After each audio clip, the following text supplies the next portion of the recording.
Stop being dramatic.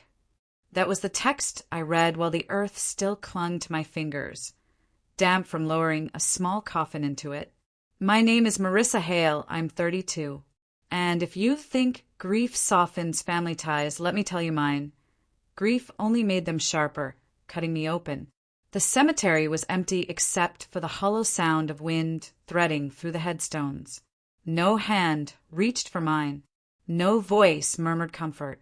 They were across town, sipping champagne at my cousin's engagement party, while I buried my 9-year-old son in silence. I stared at my phone again. Mom's words burned. Stop being dramatic. This is urgent. Urgent for her. Urgency meant not my breaking body, not the dirt under my nails, but my dead child's $850,000 trust fund. The shovel leaned against a mound, casting a thin, crooked shadow. Beside it lay his toy airplane, blue paint chipped, wings bent. He used to hold it high, saying he would fly us away someday. Now it sat abandoned, as if mocking every promise of escape. My chest ached, but not from tears alone. There was something darker crawling in, the realization that my family hadn't just abandoned me in my sorrow. They were circling like vultures, waiting for the legal papers to be signed, waiting for me to be too broken to resist. Have you ever had family cross your boundaries so deeply that even the ground beneath you felt unsafe? Tell me in the comments. And as I brushed soil from my palms, one thought hardened inside me. Glass might shatter, but it cuts too. The drive home should have been quiet, but the silence inside my car felt violent. Every red light stretched like an interrogation. Why are you still letting them control you? Why aren't you screaming back? When I walked into my apartment, the first thing I saw was his backpack, straps frayed, patches sewn on from our road trips. I dropped onto the couch and pressed it against my chest, smelling crayons, pencil lead, the faint trace of peanut butter. That's when my phone buzzed again. Marissa, answer. We need the paperwork signed. Banks don't wait. Neither should you. It wasn't grief they were rushing me through. It was greed.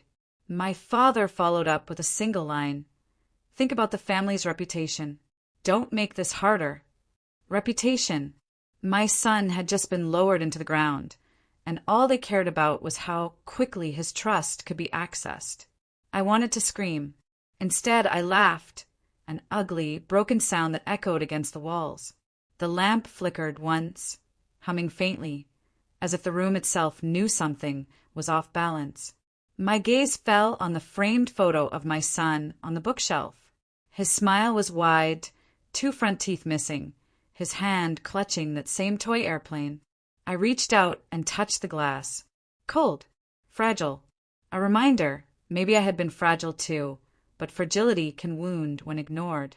The phone buzzed again. Another message. This time, we'll come over if you don't cooperate.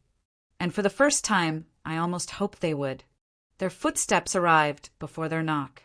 Heavy, entitled, like they owned the ground outside my door. I sat still, clutching the toy airplane I'd placed on the coffee table. Its bent wings caught the dim light, casting warped shadows that seemed to slice across the room. 3 knocks. My aunt's voice, sing-song sweet. Marissa, darling, we're here to help. Help. That word curdled. They weren't here for me. They were here for the numbers printed on banking documents, for the zeros stacked neatly behind my son's name. I opened the door a crack. Their faces gleamed with polite sympathy, but their eyes darted past me, scanning the apartment like predators sniffing for fresh meat. My mother stepped forward, perfume thick, smile brittle. You're exhausted, honey. Just let us handle the trust.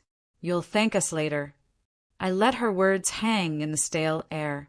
My father adjusted his cufflinks, impatience etched into every line of his jaw.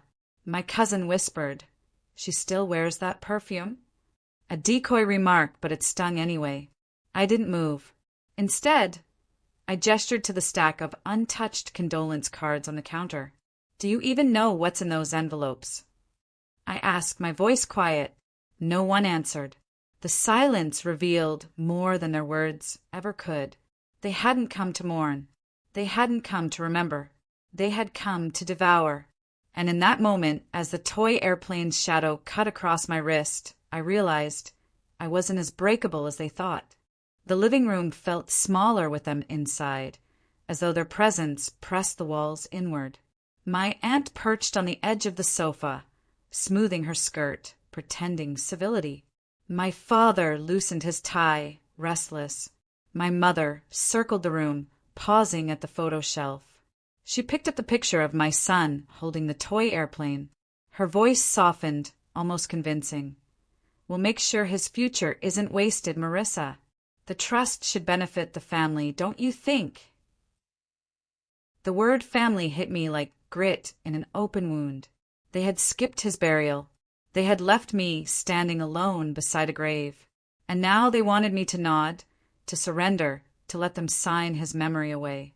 I said nothing. Silence stretched, but it wasn't weak, it was deliberate. My hands folded around the toy airplane on my lap, its cracked plastic biting into my palm. My cousin broke the quiet. "You can't manage that kind of money on your own. The bank will eat you alive." I tilted my head, studying him. "Funny," I whispered, "because I already survived burying my child alone. I think I can survive a bank." His smirk faltered. The lamp flickered again, buzzing like a nervous insect. My mother replaced the photo, but not before I saw her hand tremble. They thought grief would make me pliable, but as their voices tangled in half-hearted persuasion, I realized grief had carved something sharper inside me, something they weren't ready to face. Papers appeared on my coffee table like weapons. My father slid them forward, the pen balanced neatly on top. "All it takes is a signature," he said. His tone carried the finality of a gavel, as though the decision had already been made. I glanced at the pages. Legal jargon, trust clauses, banking seals. My son's name inked at the top, reduced to numbers and percentages. I traced the letters with my eyes, my throat tightening, not from confusion, but from fury. "You want me to erase him," I murmured. "No," my mother corrected sharply. "We want to honor him. But if the money just sits, it helps no one. Think of the family's reputation. Think of your future." Her words slithered, slippery and rehearsed. But the truth hummed beneath them. This wasn't about me or about him. It was about them sipping champagne without pause, even as a child-sized coffin sank into the ground. I leaned back, pressing the toy airplane against my ribs. "He wanted to fly," I whispered. "Not bankroll your champagne." For the first time, their faces cracked, irritation leaking through the veneer of sympathy. My cousin scoffed. My father drummed his fingers against the table, impatient thunder in the small room. "You're making this harder than it needs to be," he said. I smiled then, not with joy, but with something colder. "Good," I replied, because for once it was their turn to feel the weight of what they couldn't control. I didn't sign. Instead, I slid the papers back toward my father, the pen balanced delicately on top. His jaw tightened, the vein in his temple pulsing like a ticking clock. "You don't understand what you're doing," he hissed. "No," I said softly, "I finally do." The toy airplane sat between us, its chipped wing glinting under the flickering lamp. My mother's gaze fell on it, and for a brief second her mask cracked. Her eyes watered, not with grief, but with the frustration of something slipping from her control. My aunt leaned forward, her voice syrupy. "Marissa, darling, you'll regret this. Money doesn't raise the dead. At least let it raise the living." I almost laughed.